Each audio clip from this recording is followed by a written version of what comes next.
एक वक्त की बात है। बहुत तेज बारिश आ रही थी। वहीं दूसरी ओर लोग चाय की दुकान पर बैठे हुए गप्पे मार रहे थे, पर उन्हें पता नहीं था कि आज उनके साथ क्या होगा। तभी उनमें से एक बोलता है, ये देखो भैया, ये बारिश भी ना जब भी अमावस आती है तभी जोर से बरसती है, और इसी बारिश में चुड़ैल निकली थी 100 साल पहले।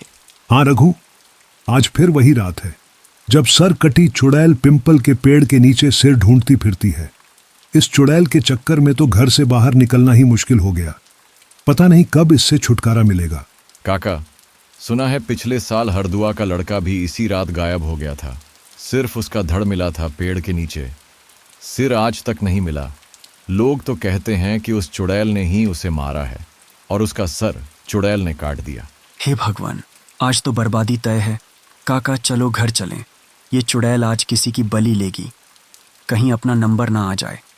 जल्दी से घर चलो, मुझे अभी अपनी जान बहुत प्यारी है, कहीं घर वाली विधवा ना हो जाए। बेटा, आज कोई भी उस पिंपल के पेड़ के पास मत जाना, वरना अगला सिर उसी का कटेगा। और बस अब जल्दी जल्दी अपने अपने घर निकल चलो। और सभी लोग अपने घर चले जाते हैं।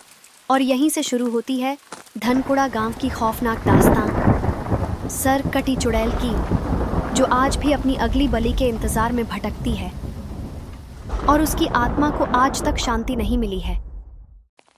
यहीं पर एक रमेश नाम का लड़का रहता था। वह भी रात को अपने दोस्त गोविंदा के साथ टहलने निकला था। उसने गोविंद से कहा, गोविंदा भाई, सुना है उस पेड़ के पास जो भी गया उसका सिर धड़ से अलग कर दिया गया। लोग कहते हैं वहां सरकटी चुड़ैल रहती है, क्या ये सच है? अबे डरपोक, ये सब मनगढ़ंत बातें हैं। लोगों ने बस बेवकूफ बनाने के लिए यह कहानी बनाई है, और तुझे विश्वास नहीं है तो चल, आज रात उसी पेड़ के नीचे दारू पीते हैं, मजा आएगा।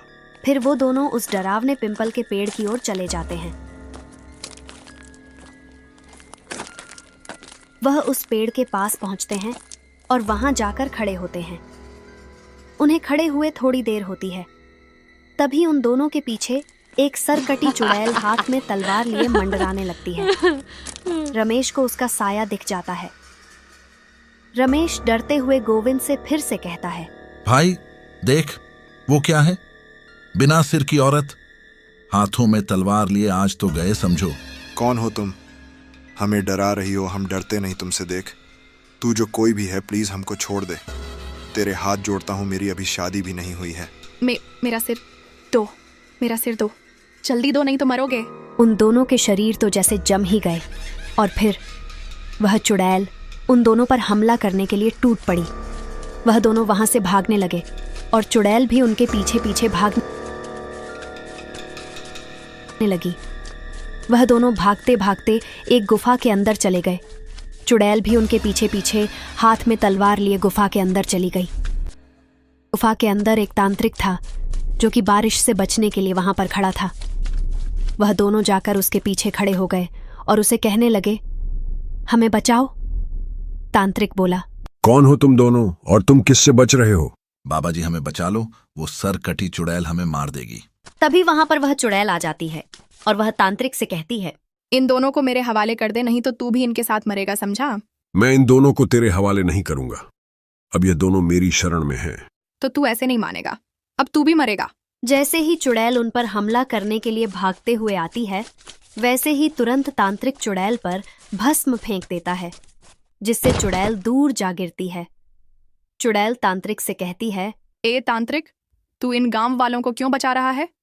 तुझे पता नहीं इन लोगों ने मेरे साथ कितना बुरा किया है? जब मैं एक जवान औरत थी तब मैं मेरे पति के साथ इस गांव में आई थी। उस दिन भी रात को बारिश हो रही थी। मैं और मेरा पति रास्ते से जा रहे थे। तभी गांव के कुछ नशेड़ी लोगों ने मेरे साथ जोर जबरदस्ती करने के लिए मेरे पति और मुझ पर हमला कर दिया। इन लोगों ने नशे की हालात में मेरे पति को मार दिया, और जब मैं उन्हें बचा रही थी तो इन्होंने मेरा सर काट दिया और हम दोनों को एक पीपल के पेड़ के नीचे दफना दिया।